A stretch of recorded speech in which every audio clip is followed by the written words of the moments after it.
Jungle. Allez, bonjour à tous, merci de nous retrouver pour ce rendez-vous hebdomadaire, c'est sur Sport FM, tous les vendredis à partir de 14h. Dans le nid des éperviers d'LN2, numéro 19, nous décryptons l'actualité des sélections, les joueurs, le staff technique, les COMEX et toute l'ambiance autour. Et dans le nid des éperviers, ensemble, nous continuons de sonner la mobilisation et intensifier la sensibilisation en vue de la reconstruction du football togolais. Au menu du jour, Cannes 2022 des dames au Maroc, les éperviers dames éliminées dès le premier tour sont renvoyés à leurs chères études. Nous continuons de faire le bilan de la participation togolaise de cette compétition en vue de tirer les leçons et enseignements qui s'imposent. CHAN Algérie 2023, nouveau regroupement annoncé pour les éperviers locaux. Que peut-on attendre de ce nouveau stage? Jonas Kokukomla a-t-il les coups des franches et l'étoffe pour réussir ce grand défi? Éliminatoire Cannes 2023, comment les éperviers peuvent-ils se relancer dans les éliminatoires après la période du flottement? Au début des éliminatoires, la confiance gagne les troupes peu à peu avant les prochaines journées. Et puis on aura également la tranche des auditeurs, à vous l'antenne. Dans le nid des éperviers, c'est avec la technique Pélagé Mekou, merci d'être là. Et puis caméra, comme d'habitude, et l'homme à devant pour assurer la migration sur les www.sportfmtg.com et sur les réseaux sociaux avec la complicité de Roméo Yeton, naturellement, au studio, et comme d'habitude, Franck Nouyama et Angelo Folikwe de la rédaction de Sport FM. Et puis comme invité aujourd'hui, nous recevons M. Nolakina Borosé. Il est le chef du département communication et marketing de la Fédération togolaise de football. Il a fait partie de la délégation officielle pour le Maroc avec la sélection des dames. Il nous apportera des éclairages sur certains aspects de la participation togolaise. Présentation, je suis Aimé Lebon, DLN2. C'est parti. Oui, nous sommes tous en position. Et oui, c'est certainement que demain sera beau. Voilà, c'est tout ce qu'on peut dire. Franck Nouyama, bonjour, bienvenue. Bonjour Aimé, bonjour Nolakina Borosé, bonjour Angelo Folikwe, bonjour chers auditeurs et auditrices. C'est un plaisir d'être là. Oui, ben justement, Angelo Folikwe, salut à toi. Salut sportif, Aimé, bonjour à toutes et à tous. Ça va bien, je crois. Ça va, on gère. Oui, d'accord. Monsieur Nolakina Borosé, bonjour. Bonjour Aimé, bonjour Sport FM et bonjour à tous les auditeurs qui sont branchés sur la 91.9. La dernière fois que vous avez parlé dans un micro, ça remonte à quand? Quelques semaines. Ouais, il était ici pour le match Togo et Swatini, donc voilà, quelques semaines exactement. Non, ben écoutez, c'est juste pour amuser la galerie parce que ça fait longtemps qu'il ne voulait plus venir, donc tu ne veux plus se retrouver devant les micros. Bon, ben écoutez, on a réussi donc à la faire sortir encore une fois. Merci d'être là quand même, d'accord? Merci, je suis là. Et bon retour quand même de ce périple justement du Maroc. Merci encore, je suis là. J'attends le coup d'envoi du match, on y va. Ah, bon, il s'attend à un match. Je ne sais contre qui ça va se jouer ce match. Peut-être contre Angelo ou Franck. Ce serait un 3 contre 1, on le prévient. Ah d'accord. Un 3 contre 1. Déjà. Oh là là. Ça va être facile, on y va. Oui, alors donc, nous sommes avec vous, précisément. Nolakina, les éperviers dames ont été éliminés donc, dès le premier tour. Justement, on est de retour. Mais dites-nous, vous avez surtout, disons, la charge du département de la communication. Vous avez donc géré tout ce qu'il fallait. Comment ça s'est passé exactement là-bas? Comment ça s'est passé exactement? Je vais te renvoyer la question sur quel plan? Le plan communication, c'est ce que tu as joué comme rôle, ce que tu as pu faire comme boulot, bien entendu. Alors effectivement, il faut simplement dire qu'avant même le départ de l'équipe nationale, pendant le temps des préparatifs, il y avait déjà la communication qui a été lancée. Donc la campagne que nous avons préparée pour les joueurs, c'était simple.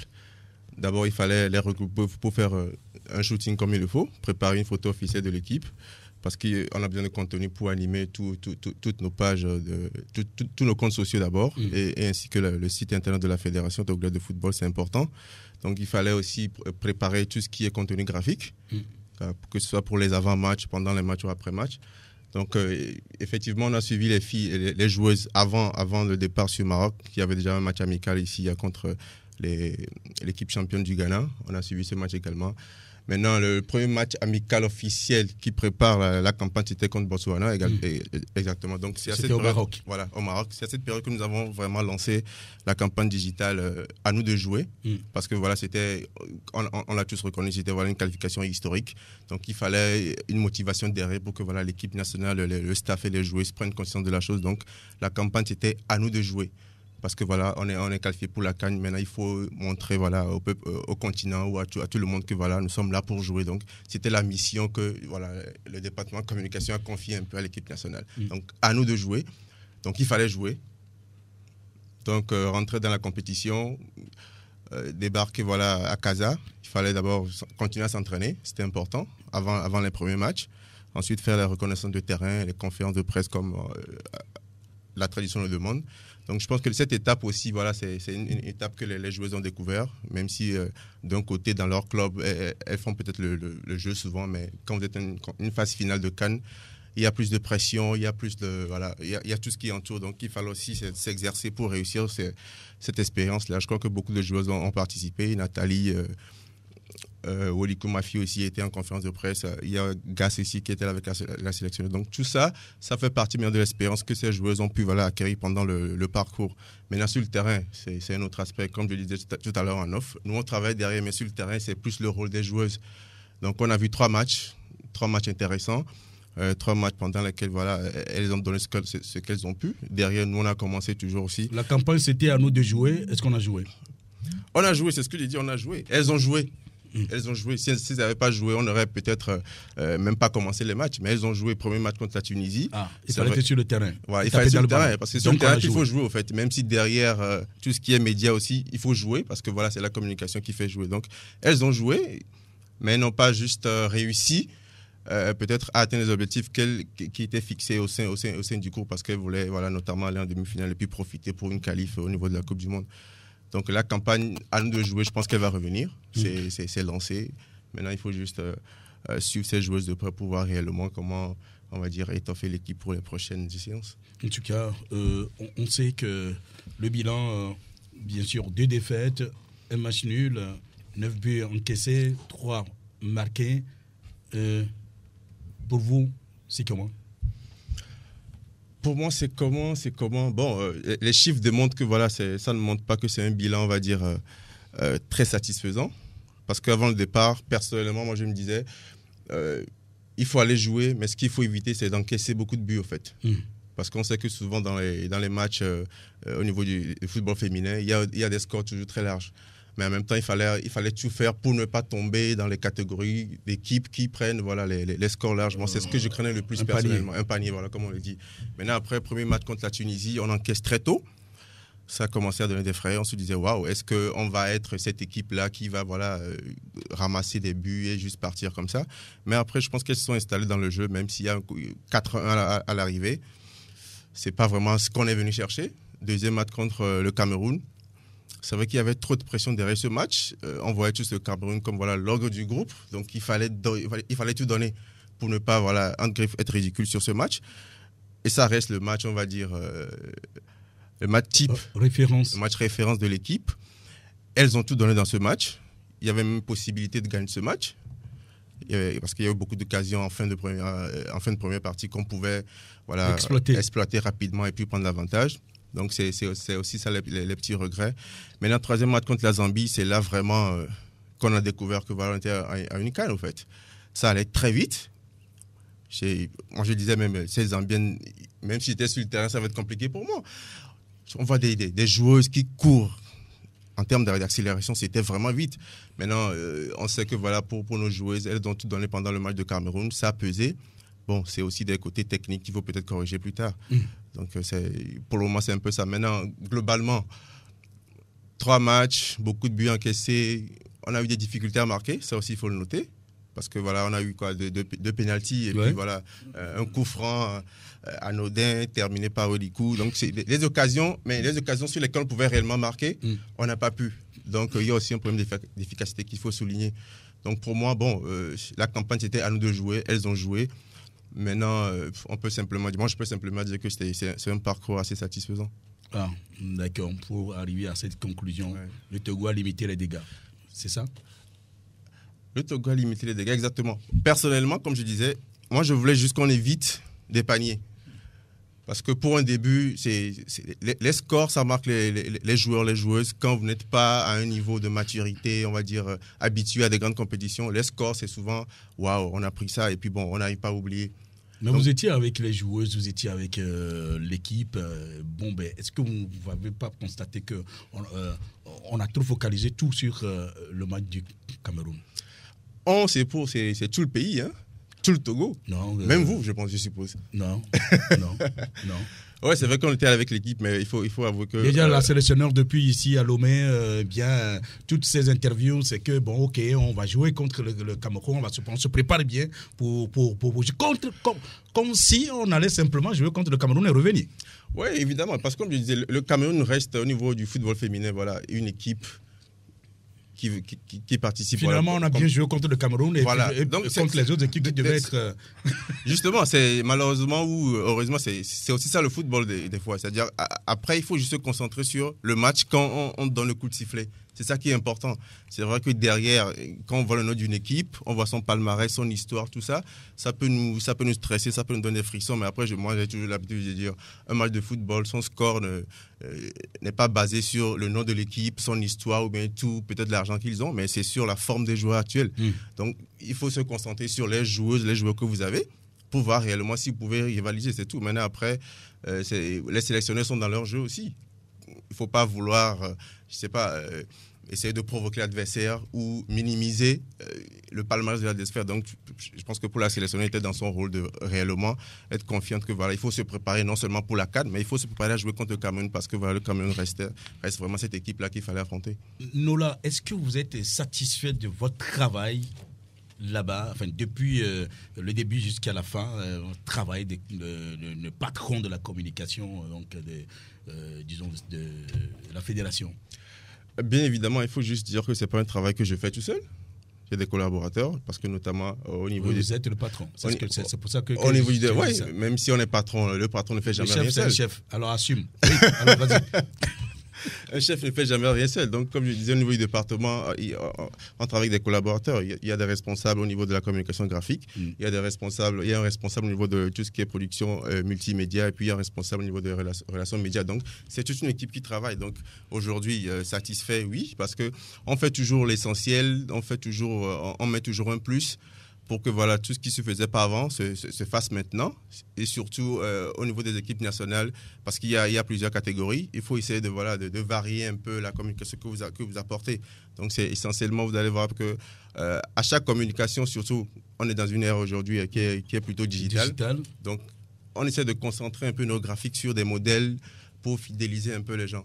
Parce que vous savez, quand une image, un contenu de la Fédé ou de l'équipe nationale sort sur les médias, il faut que les gens arrivent à identifier que voilà, c'est vraiment un contenu exclusif de la fédération. Donc c'est pour ça qu'on fait l'effort d'avoir des modèles de templates. Le graphisme qu'il faut pour que voilà, ça soit identifié réellement quand c'est publié. On sait que ça c'est de la fédération. Parce qu'il y a beaucoup de gens aujourd'hui qui peuvent facilement faire des conceptions et puis voilà, mettre sur les réseaux, etc. Donc on fait l'effort d'avoir un template voilà, spécial pour les équipes nationales. Donc c'est ce qu'on essaie de faire avec les joueuses et on va continuer de le faire avec les sélections qui vont arriver.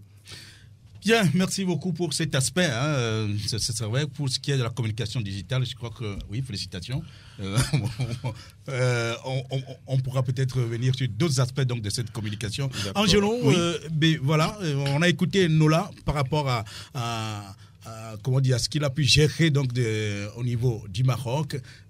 Nous, on était un peu loin, mais on suivait. Même si on n'est pas sur place, on sait à peu près comment ça s'est passé. Qu'est-ce que vous lui dites ? D'abord, félicitations, parce que j'imagine un tout petit peu, je sais que être au niveau de la communication, surtout aujourd'hui beaucoup plus digitale, ça va très très vite. Il faut être dans le timing, le bon tempo, parce que presque au bout des doigts, on a les infos à la seconde près. Donc, il faut être très disponible et surtout autour de lui, avoir des personnes qui ne rechignent pas du tout à la tâche, qui sont prêts à travailler. Ça, c'est très important. Prêts à travailler à n'importe quel moment, même jusqu'au bout de la nuit. Parce qu'au-delà de ça, c'est l'image, la crédibilité de la fédération qui est en jeu.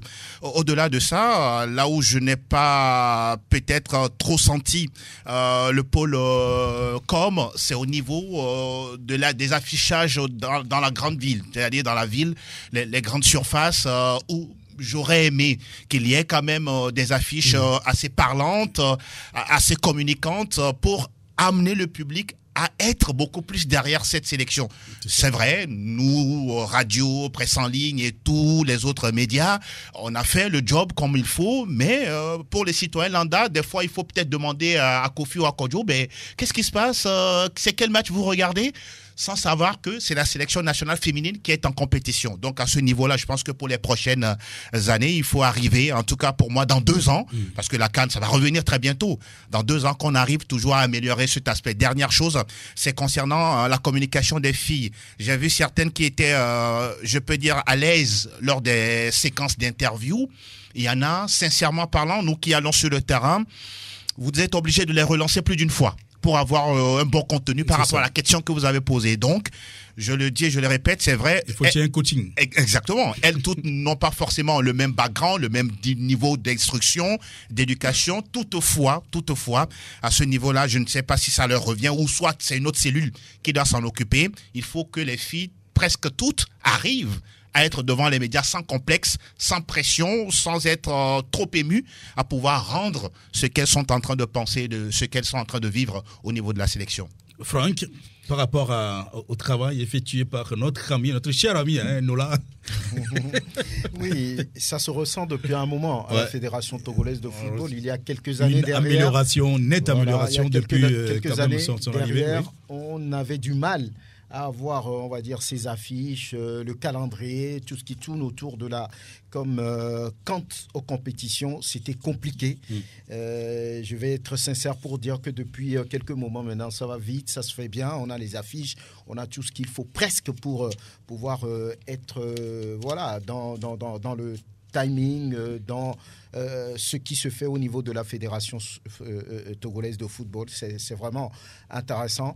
Maintenant, il y a d'autres aspects qu'on va pouvoir corriger. Peut-être que lorsqu'on lance le calendrier ou bien les affiches sur les réseaux sociaux, ça se retrouve chez n'importe qui tout de suite. Bon, je ne sais pas s'il y a une certaine façon de pouvoir corriger ça, peut-être en envoyant ça d'abord aux responsables des médias.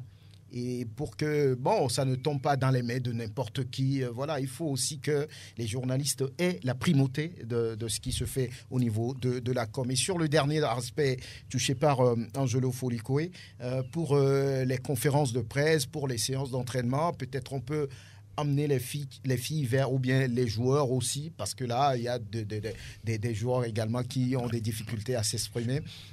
Puisqu'il s'agit des filles, on va peut-être les coacher, ou bien la communication, et c'est quand même de choisir quelqu'un qui peut être au niveau de ce qui va se faire pour que les filles peut-être n'aillent pas dire n'importe quoi, n'importe comment. Donc, sinon, dans l'ensemble, je pense qu'il y a un bon travail qui se fait et voilà, vivement que ça continue, que ça s'améliore. Mais juste un aspect rapidement. Oui, je me souviens, il y a quelques jours, il y a une vidéo qui a circulé sur les réseaux sociaux où les joueuses, y compris la coach, étaient en train de remercier le public sportif en français, en langue nationale, chacune de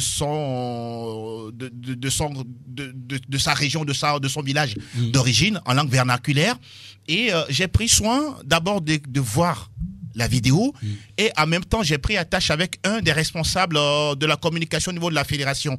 Cette vidéo, il n'y avait pas de synthé, il n'y avait pas de nom en dessous lorsque une joueuse est en train de parler. Il n'y avait pas également le logo officiel de la fédération estampillé sur le visuel. On dirait que c'est officiel. Il m'a dit directement que la fédération ne reconnaît pas cette vidéo qui est en train de circuler. Ça veut dire que oui, il y a quand même un canevas mis en place, il y a quand même une structuration au niveau de ce qui se fait au niveau de la communication, et ça aussi c'est quelque chose d'intéressant qu'il faut saluer. Merci encore une fois, félicitations encore une fois Nola, donc merci, pour le travail. Si on te dit félicitations, ça veut dire qu'il faut toujours continuer à mieux faire. Naturellement. Je peux? Oui, j'allais rebondir sur les réactions. Très rapidement, oui. Voilà, très rapidement. Effectivement, je pense que quand Angela a mentionné l'affichage en ville, avant la campagne, il était essentiel de faire des panneaux en ville, etc., pour alerter le grand public sur la compétition.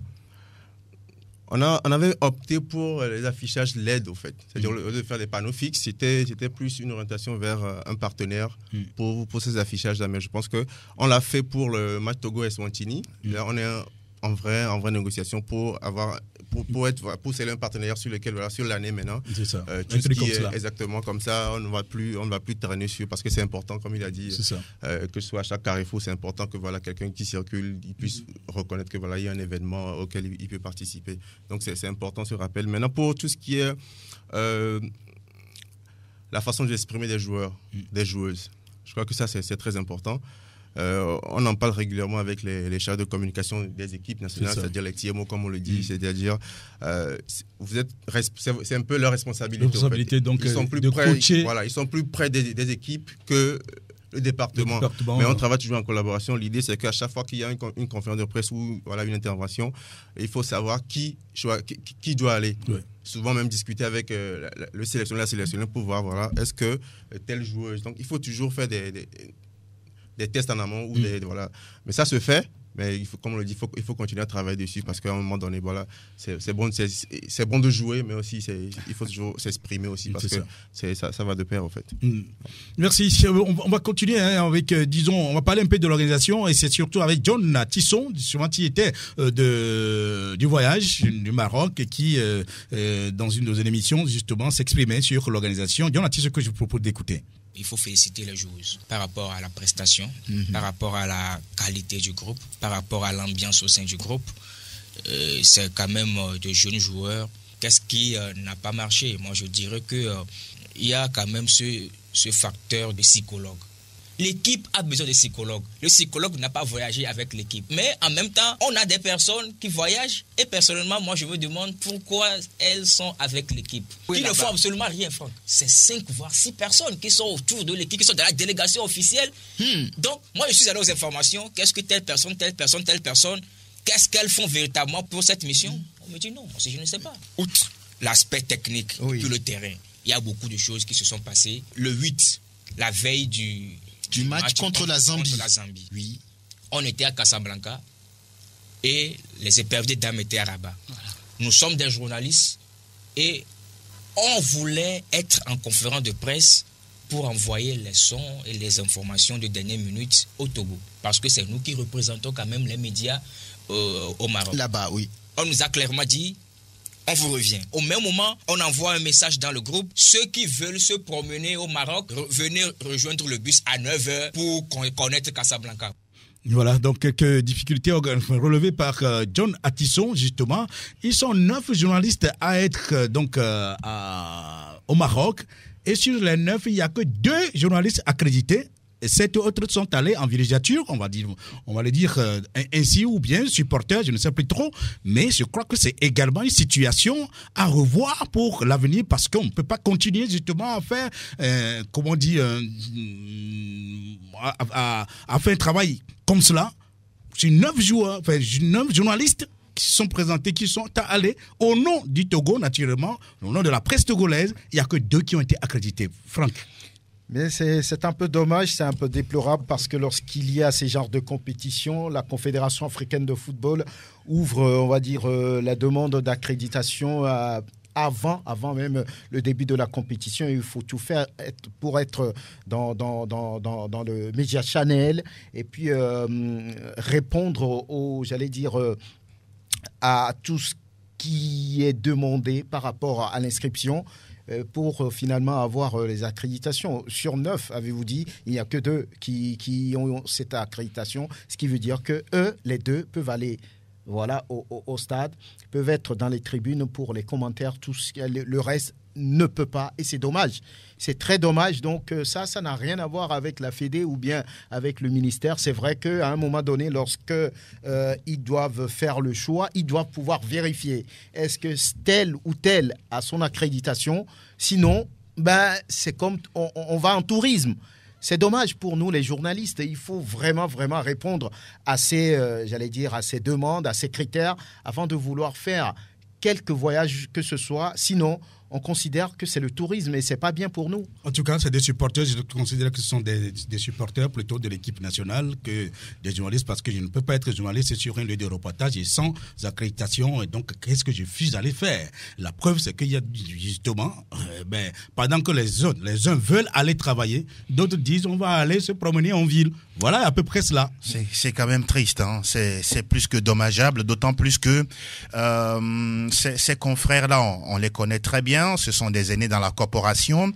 Je pense que eux tous savaient très bien dans l'agenda 2022 qu'il y avait cette compétition, quoi qu'on dise, qualification historique et donc participation obligatoire du Togo, à moins qu'il y ait une situation extraordinaire qui dit, tiens, le Togo ne sera pas au Maroc. Ça n'a pas été le cas et on n'a pas pris le temps de pouvoir anticiper, de s'organiser, d'avoir ne serait-ce que l'accréditation. Quand vous n'avez pas d'accréditation, vous n'avez même pas le droit d'être dans la zone mixte où, normalement, la plupart des joueuses sont en train de passer. Vous pouvez prendre n'importe qui pour monter vos dossiers, pouvoir travailler, faire vos reportages. Tout ça à votre crédit, tout ça montrerait que oui, vous êtes parti travailler rien que pour la sélection togolaise et puis voilà, le football africain sur le plan féminin. Malheureusement, ça n'a pas été le cas et je pense que franchement, faire les choses de cette manière, ce n'est pas bien. Et quand vous prenez le temps, au lieu d'aller sur le terrain, au lieu d'aller travailler, vous êtes là en train de regarder peut-être les beaux immeubles, je ne sais pas, l'atmosphère ou l'environnement marocain, mais tout ça à un moment donné, il faudrait que les premiers responsables, les autorités au niveau ministériel, au niveau fédéral, arrivent en tout cas à prendre leurs responsabilités. Oui, nous sommes tous d'accord qu'il y aurait cette CAN-là, mais vous n'avez pas d'accréditation, je ne vous donne pas le quitus de pouvoir participer. Soit on réduit la délégation, ou soit vous ne participez même pas. Mais malheureusement, on a gonflé le groupe. Certains sont allés travailler, d'autres pas du tout. Et tout ça, ceux qui n'ont pas travaillé, entre guillemets, ont eu des récompenses, des per diem, tout ce que vous voulez. À un moment donné, je pense que, on le dira jamais assez. Lorsque vous faites les choses sans respecter les règles de l'art, on aura toujours ce genre de situation. En tout cas, c'est l'argent du contribuable togolais qui est servi donc à tout cela. Et quand ça, c'est de la triche, comme ça se dit. Je sais, nous là, vous ne pouvez pas répondre à cette question, ça c'est vrai.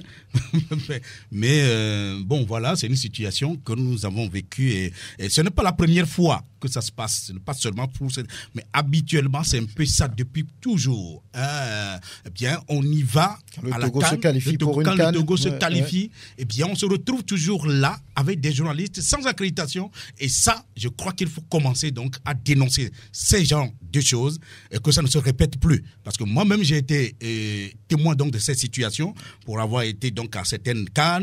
J'ai vu donc des confrères, des amis qui n'avaient pas d'accréditation. Et je me demande comment on a pu mettre des gens comme ça dans une délégation quand ils disent qu'ils sont des journalistes. Je suis désolé. Nous là. Bon, je pense que vous avez déjà commencé à le dénoncer et sûrement que les autorités ou les personnes qui sont responsables de peut-être former la délégation ont peut-être l'information. Mais je vais rejoindre Angelo tout à l'heure parce que quand il y a toujours une situation, on dit que les responsabilités sont partagées. Donc, que ce soit les personnes qui désignent les membres de la délégation, que ce soit même ces journalistes eux-mêmes, à un moment donné, je crois qu'il faut faire l'effort de répondre aujourd'hui aux exigences des compétitions continentales. De toute façon, même que ce soit une compétition nationale ou continentale, c'est la même chose. Quand le championnat même est organisé, et quand tu n'as pas d'accréditation, tu ne peux pas accéder au stade. Donc là, vous savez très bien que vous êtes confronté souvent à des difficultés d'ailleurs. Lorsqu'il y a le Togo joue, où les gens, on ouvre une période d'accréditation, les gens ne le font pas, mais le jour du match, eh bien, c'est eux qui font des pieds et des mains, des menaces pour avoir donc des badges pour aller au stade. Donc c'est sérieux à un moment donné. Justement, il faut être sérieux. Il faut juste se demander pourquoi, quand on est représentant de médias, on veut faire son travail, il faut juste, comme on le dit, se conformer aux règles et puis faire comme tout le monde. Après, quand tu as accès au stade, tu as la liberté de faire tout ce que tu veux, de choisir ton langue pour communiquer. Donc c'est important, aujourd'hui, il faut juste le rappeler. Il faut motiver les autres à le faire. Je ne sais pas si...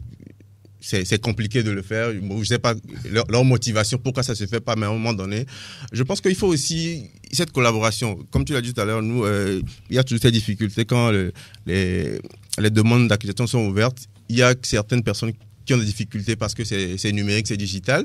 Mais ces personnes font quand même l'effort de venir à la fédération pour demander, voilà, comment est-ce que vous pouvez nous aider. Donc, il faut toujours apprendre dans ce système-là. Donc, c'est important.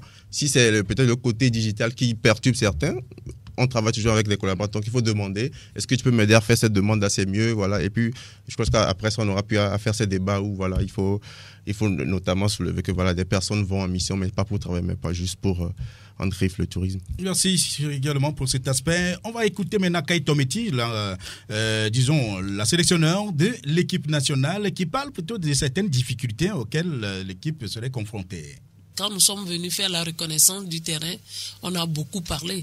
Mais notre malheur, c'est qu'on n'a pas joué. On a visité le terrain que 15 minutes. On a vu seulement la structure et on est reparti. Et le règlement était ainsi. On n'a pas pu prendre, les joueuses, les gardiens n'ont pas pu prendre de repères.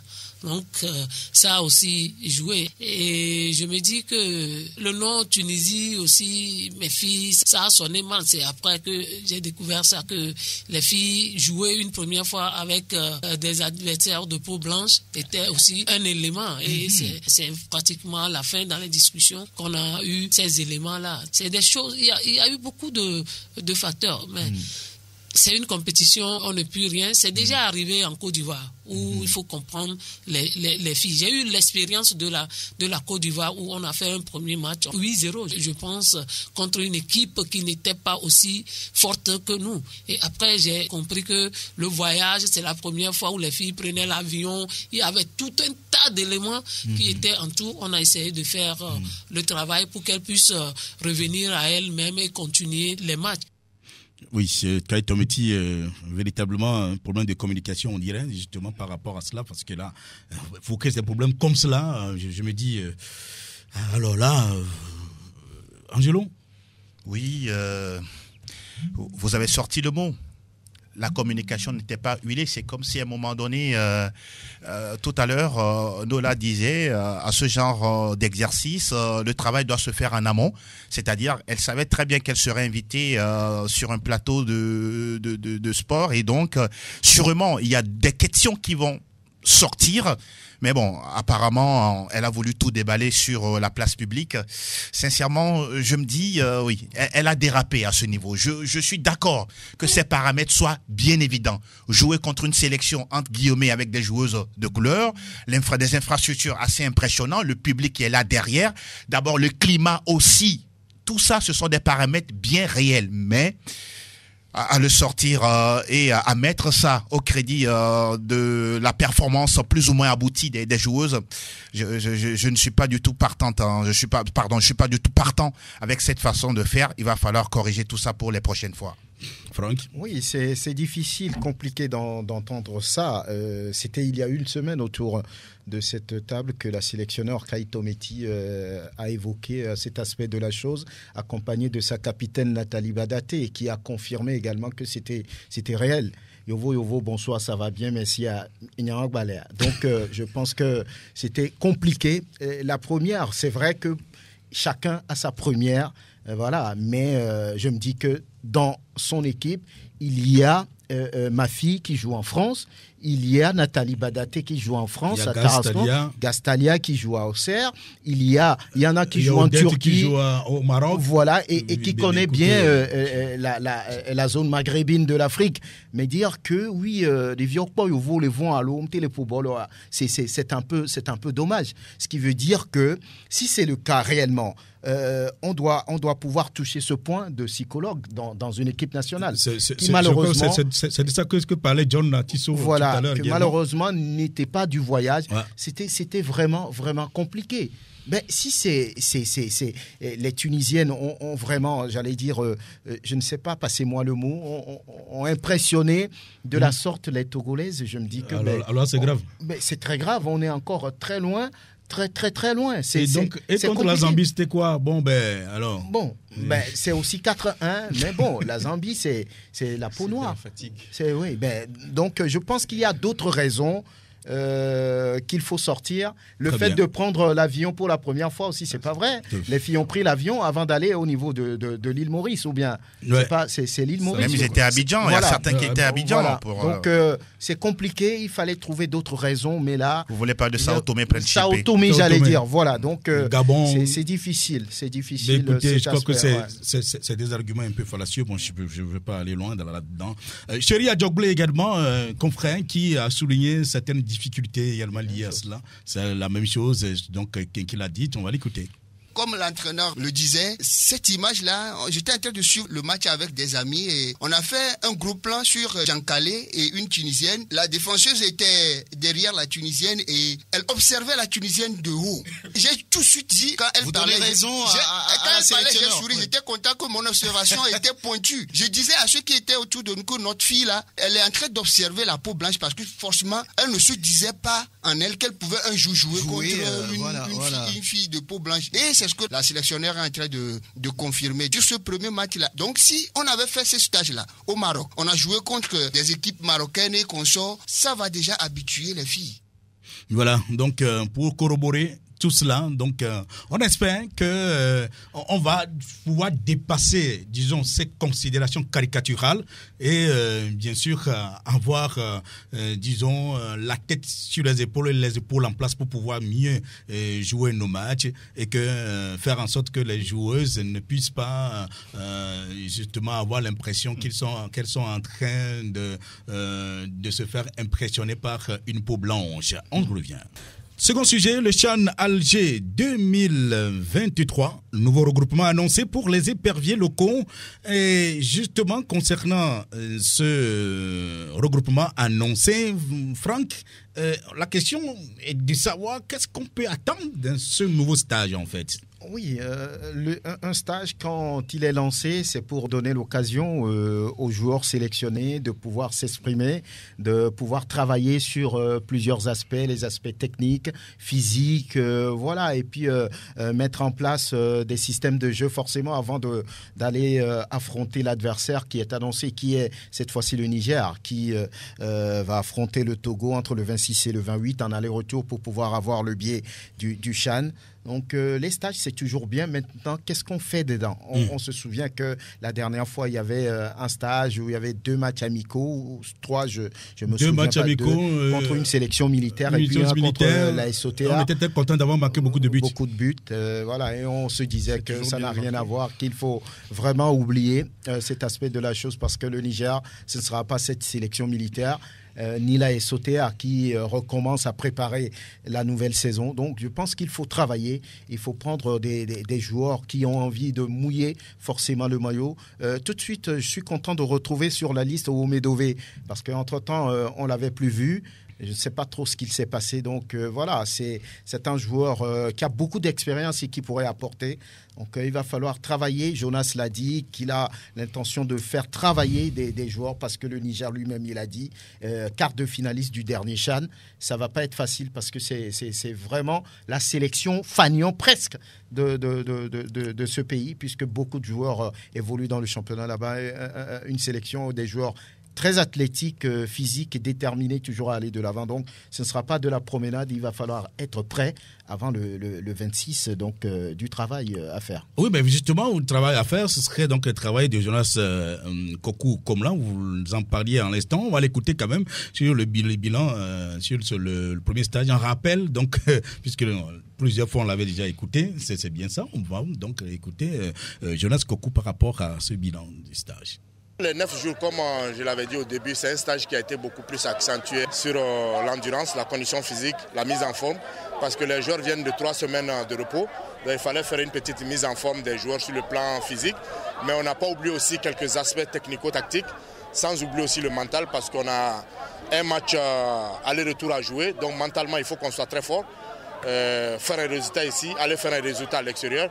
Donc on a travaillé sur ces aspects. On a essayé de mettre les joueurs à niveau. Maintenant, certains vont retourner dans leur club, d'autres auront des programmes individuels pour continuer à travailler avant la reprise des clubs ou bien avant le prochain regroupement. Donc je pense qu'il y a déjà des acquis. En 9 jours, en 2 matchs, on a marqué 7 buts déjà, c'est pas mal. Mais comme je vous l'ai dit, il y a beaucoup de choses à faire. Il faut qu'on continue à travailler. Ne pas se dire qu'on a marqué 7 buts, que tout est bon. Non, tout n'est pas bon. Il y a beaucoup de choses encore à travailler sur le plan tactique, sur le plan technique et mental, qu'on doit encore améliorer parce que là, on va jouer contre un autre pays. Donc, qui a été quart de finaliste du dernier CHAN. Donc ça veut dire que c'est un gros morceau qu'on ne va pas sous-estimer. Donc il faut qu'on soit bien outillé pour affronter notre adversaire du mois d'août.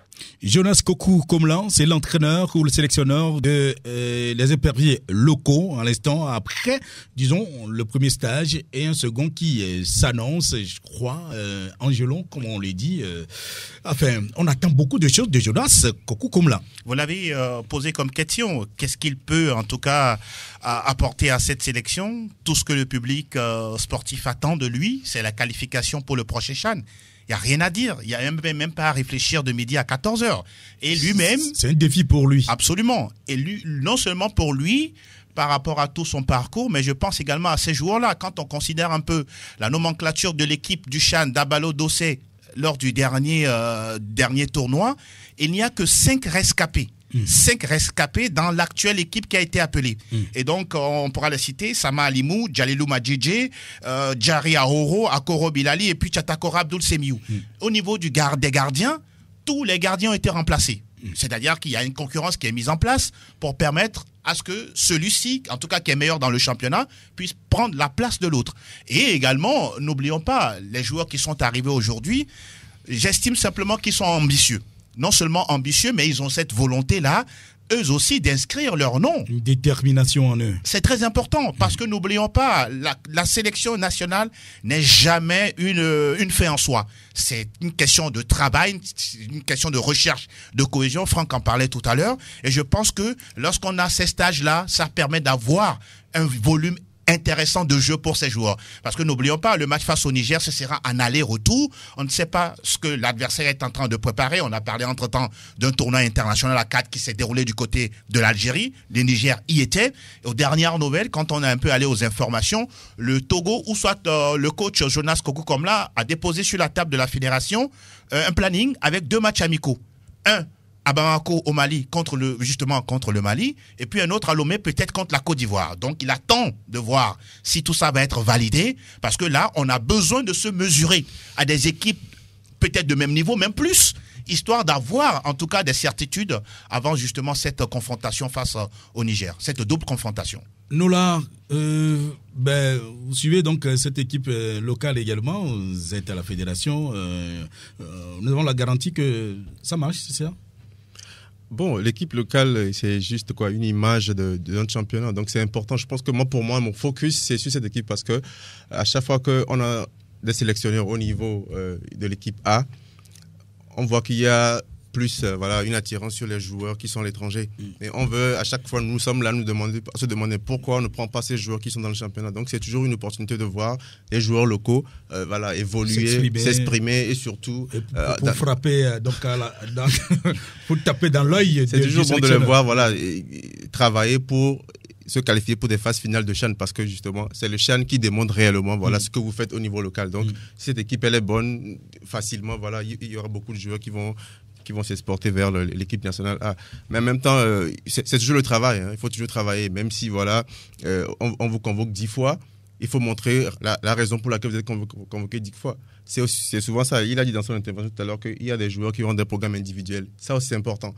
Le plus souvent, on voit des joueurs qui sont peut-être performants en club, mais quand ils sont convoqués, on ne voit plus le même rendement. Donc, il faut à un moment donné que les joueurs prennent sur eux-mêmes de faire des séances individuelles pour compenser ce qui se fait quand ils sont en regroupement. Et puis je pense que cette équipe, on va rester derrière elle, on va compter sur elle pour dominer le Niger, et puis on sera là. Très bien, on revient. Dernier sujet donc du jour, c'est bien sûr les éliminatoires Cannes 2023 et que les éperviers qui veulent toujours se relancer, en tout cas c'est le vœu et c'est surtout le souhait de tous les Togolais de voir cette équipe donc se relancer, la confiance qui semble gagner les troupes peu à peu avant donc les prochaines journées. Et justement, nous allons écouter un extrait des propos de Fodo Laba qui estime que oui, nous devons justement nous retrouver et que la situation va se stabiliser. On va retrouver Fodo là-bas. Je dirais qu'on est tous conscients de la situation. Maintenant, on est en vacances. Mais on a toujours des idées, on s'appelle entre nous, surtout moi et mon capitaine, et comment faire pour mieux rebondir, parce qu'on ne perd jamais notre objectif de vue, c'est la qualification. Et voilà, on va repartir dans nos clubs respectifs et travailler pour relever ce défi. Avec le recul, lorsqu'on demande de reparler un peu de ce match contre les Swatini, les boucliers du roi, et puis contre les requins bleus du Cap-Vert, qu'est-ce qui vous a bloqué? Qu'est-ce qui n'a pas réussi sur ces deux matchs-là? Là, c'était un peu compliqué, mais le match contre les Swatini, je pense qu'on était dans notre match jusqu'à la fin. Cette égalisation est arrivée, ce qui a tout chamboulé. Mais bon, ça reste le football, il y a plus de petites nations, donc on respecte toutes les équipes. Et contre le Cap-Vert, je pense qu'on était un peu passé à côté de notre match parce qu'on voulait à tout prix gagner. Donc on va apprendre de nos erreurs. Voilà, on va apprendre de nos erreurs et on prend conscience et on veut encore se qualifier. Voilà quelques mots donc de Fodo là-bas. On espère que ça va être vraiment ce qu'il y a à faire. On va écouter également le président de ASCO de Kara, mais Nyasingbe, justement, Mebina Nyasingbe, donc qui essaye justement de également de se donner de l'espoir donc d'une probable qualification de l'équipe togolaise. Parfois, ça se joue aussi à des détails. Moi, je reste quand même plein d'espoir et je crois que nous devons continuer à encourager, à accompagner, à supporter vraiment cette équipe nationale et puis faire un bilan peut-être à la fin. Voilà, et je me dis que si les Swatini a pu faire un résultat contre le Togo, je crois que le Togo peut aussi faire un résultat contre le Burkina. En tout cas, c'est tout ce que je souhaite et je dis, on continuera vraiment à encourager les éperviers et moi, je me concentre essentiellement sur le terrain. L'espoir est permis, voulez-vous dire, pour la suite? Bon, je ne sais pas si c'est objectif, mais en tant que Togolais, en tant que supporter des éperviers, moi, l'espoir, je l'ai toujours. Parce que quand je vois, par exemple, le match que nous faisons contre le Sénégal ici, je me dis qu'il n'y a pas de raison qu'on ne puisse pas faire de résultats contre le Burkina. Aujourd'hui, on n'a plus de petites équipes.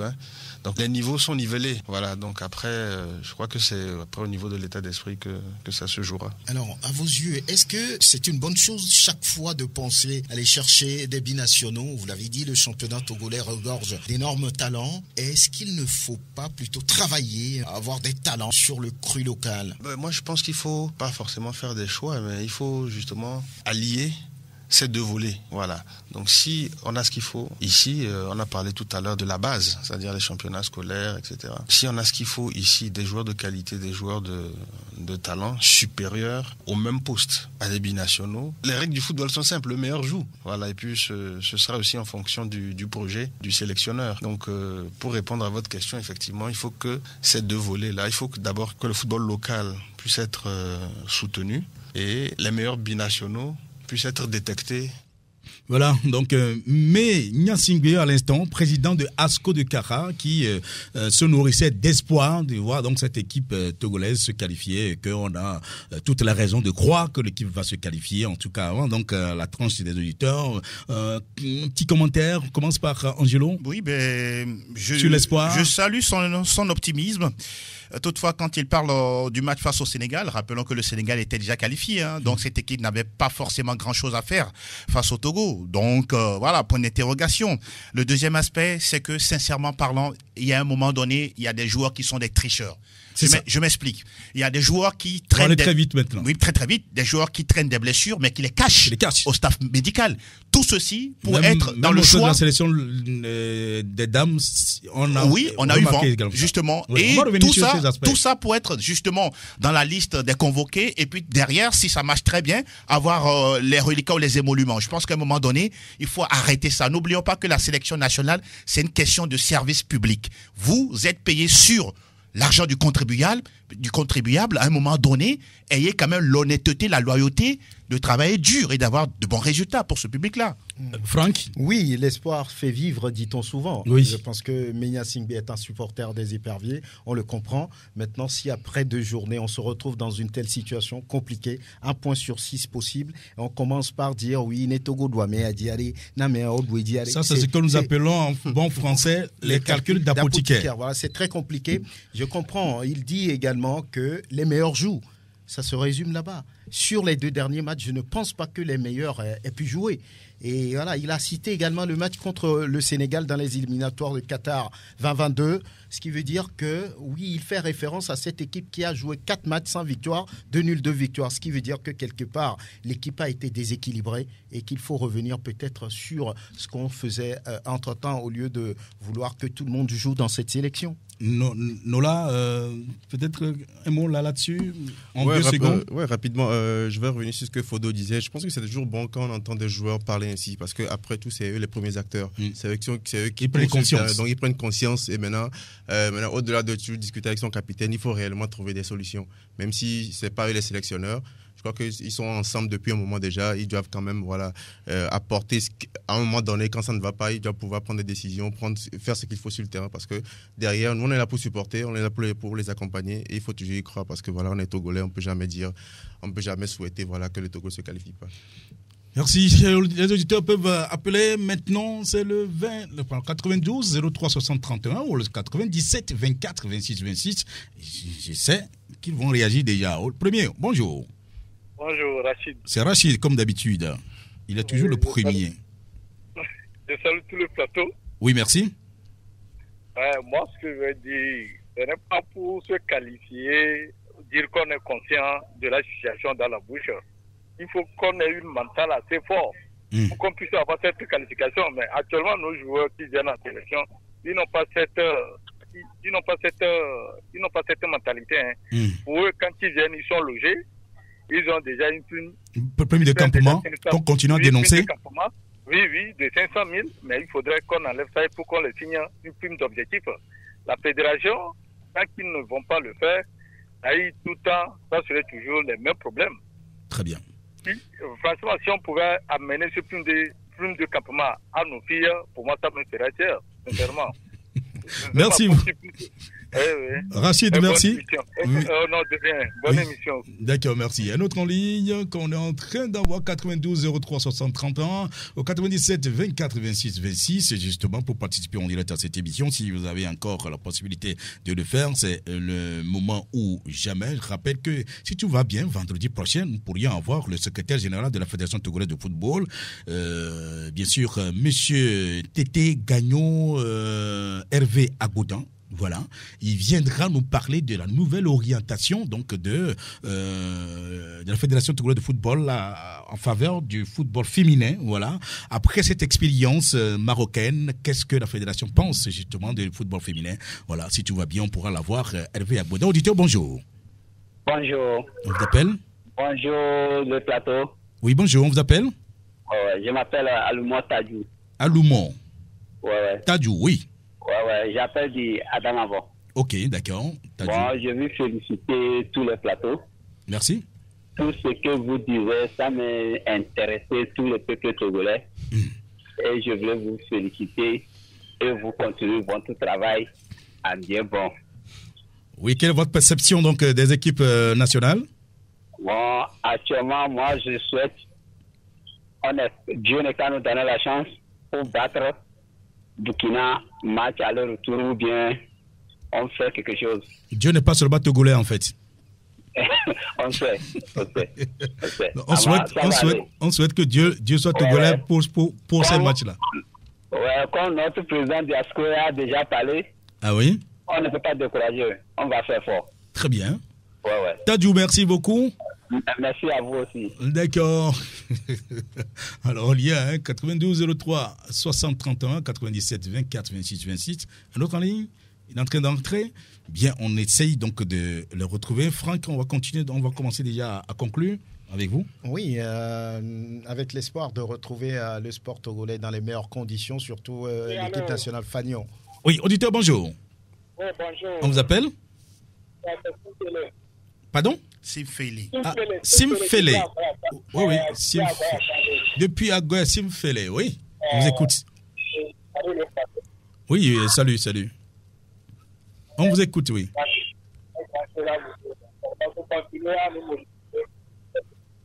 On a des difficultés à vous percevoir, hein. Ça flotte votre réseau, enfin. Pardon? Ça flotte un peu là. Bon, ok. Repositionnez-vous bien et parlez très rapidement, s'il vous plaît. D'accord. Je vous salue. Oui, d'accord. Oui, oui. Pardon, ne cessez jamais pas de parler de nos éperviers. Nous sommes dans nos petits coins. On vous écoute partout. Nous aussi, nous sommes derrière eux. C'est ça. Tellement que nous avons su bien parler. Oui. Pour le capitaine et Rabat Fodo. Oui. Il faut que leur discours soit vraiment attiré aux autres joueurs à ce que, au moins, je ne sais pas, le match, ils ont reporté ça pour quelle date. Bon, j'espère qu'on va gagner Burkina. Merci beaucoup, M. Simfele. Merci, bonne. Allez, au revoir. Angelon, pour conclure?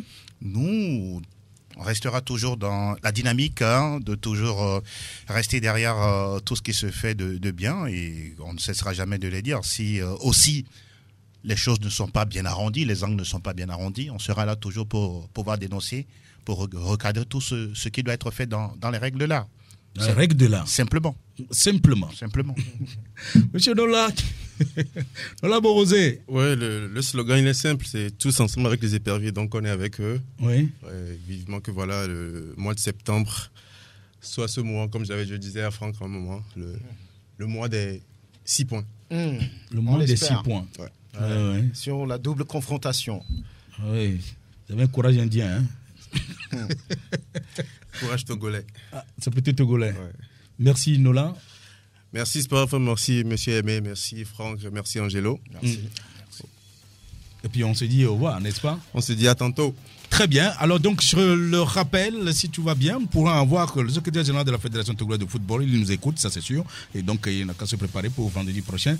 Donc, pour nous parler, Franck, de, disons comme nous l'avons dit, quelle orientation, pour le football féminin. Oui, le football féminin, parce qu'on a franchi un palier, on a pu participer donc à la CAN des dames. Il faut vraiment que la conception donc, sur le football soit un peu différente que ce que nous sommes en train de vivre jusqu'à présent. Alors, merci encore une fois. Pépé, merci à toi, Pélagie. Merci également à Eloma Devon. Merci à Angelon, à Franck Nunyama. Merci. À monsieur Nolakina Borosé. Je rappelle que c'est lui le chef du département des communications marketing au niveau de la Fédération togolaise de football. Bien sûr, je suis Aimé Lebon. C'est avec autant de plaisir que je vous retrouverai vendredi prochain. Jusque-là, il vous est formellement interdit de mourir. Salut.